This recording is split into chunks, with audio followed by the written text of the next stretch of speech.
వారి వారి అభిప్రాయాలు తెలియజేశారు. అభిప్రాయాలని మేము విన్నాం.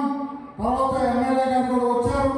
వారు తప్పకుండా రేపటి నుంచి ఇక్కడ ఈ నియోజకవర్గంలో గతంలో జరిగిన చిన్న చిన్న పొరపాట్లు లేక పెద్ద పొరపాట్లు కానీ జరగవు, పార్టీకి అనుగుణంగానే వెళ్తానని ఆయన చెప్పారు సార్. పెద్ద రేపటి నుంచి ఒక కొత్త నడత తిరువుల్లో మనం చూడబోతున్నాం సార్. ఎమ్మెల్యే గారు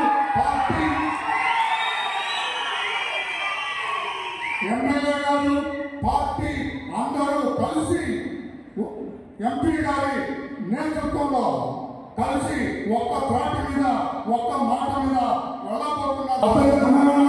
పూర్తిగా ఆకలింపు చేసుకోలేకపోయినా పార్టీ ఆదేశాన్ని మీరు శిరస వహించి అఖండ మెజారిటీతో గెలిపించిన మీ అందరికీ నమస్కారం చేస్తున్నాను.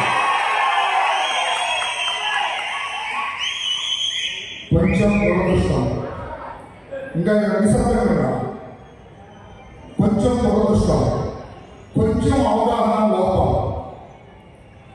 కొంచెం అహంకారం ఇవన్నీ మేళవించేటప్పటికీ కష్టపడి పనిచేసిన మీ అందరికీ ఒకంత మనస్తాపం కలిగిందని మాత్రం నేను చెప్పగలను.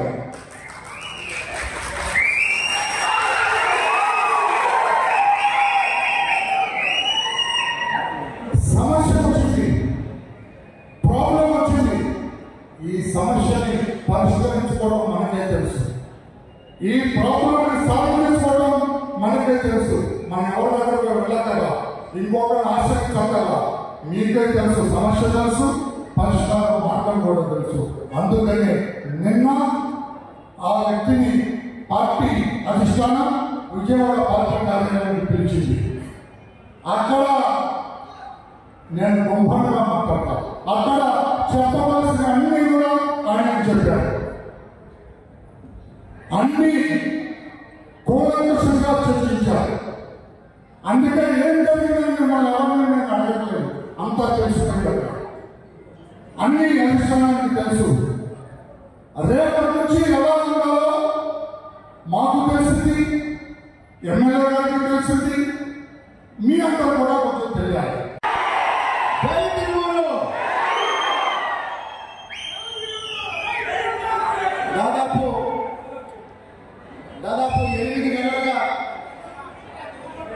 దాదాపు 8 నెలలుగా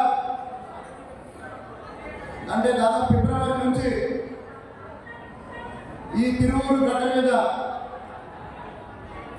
చంద్రబాబు నాయుడు గారు పంపించిన తెలుగుదేశం కార్యకర్తగా పనిచేస్తూ 4 నెలల క్రితం తిరువూరులో 20 సంవత్సరాల తర్వాత తెలుగుదేశం జెండా ఎగరేసే అదృష్టం నాకు కలిగినందుకు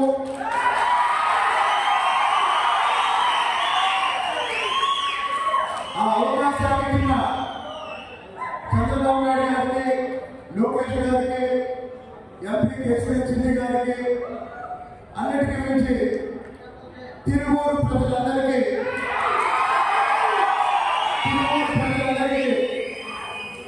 నేను ఎన్ని జన్మలెత్తినా ఆ రుణం తీర్చుకోలేదు. నేను ఒక 5 సంవత్సరాలుగా ఆంధ్రప్రదేశ్ రాజకీయాల్లో, ప్రజా జీవితంలో ఎన్నోసార్లు ఎన్నో విషయాల మీద సుదీర్ఘంగా ఎన్నో విషయాలు మాట్లాడాను. కానీ గత 4 నెలలుగా తిరువూరు శాసనసభ్యునిగా నేను నా బంధాలను పనిచేసుకుంటూ వెళ్తున్న క్రమంలో ఇటీవల జరిగిన 2-3 సందర్భాల్లో 2-3 సంఘటనల్లో తిరువూరు నియోజకవర్గంలో మళ్ళీ ఇంకొకసారి ఎటువంటి ఇబ్బంది లేకుండా పార్టీని నడిచే విధంగా మనందరూ క్రమశిక్షణగా ఉంటాం. ఇక్కడ ఇందాక కూడా చెప్పారు, ఎంపీ గారి జిల్లాలో, ఎమ్మెల్యే గారి జిల్లాలో వద్దు, క్రమశిక్షణగా ఉన్నాం. ఉండే ఆదినాయకుడు చెప్పిన మాటలని మనం బాధిద్దాం. ఇంకొకసారి చెప్తున్నా, ఎవరు అత్యుత్సాహం ప్రదర్శించినా మాకే ఇబ్బంది. అత్యుత్సాహం వద్దు, చెప్పే మాటలు జాగ్రత్తగా వినండి. చెప్పే సందేశాన్ని వినండి. అధినేత వారు క్రమశిక్షణగా ఉన్నారా అందరినీ కోరారు. తిరువూరు నియోజకవర్గం చాలా రోజుల తర్వాత తెలుగుదేశం పార్టీ కైవసం చేసుకుంది.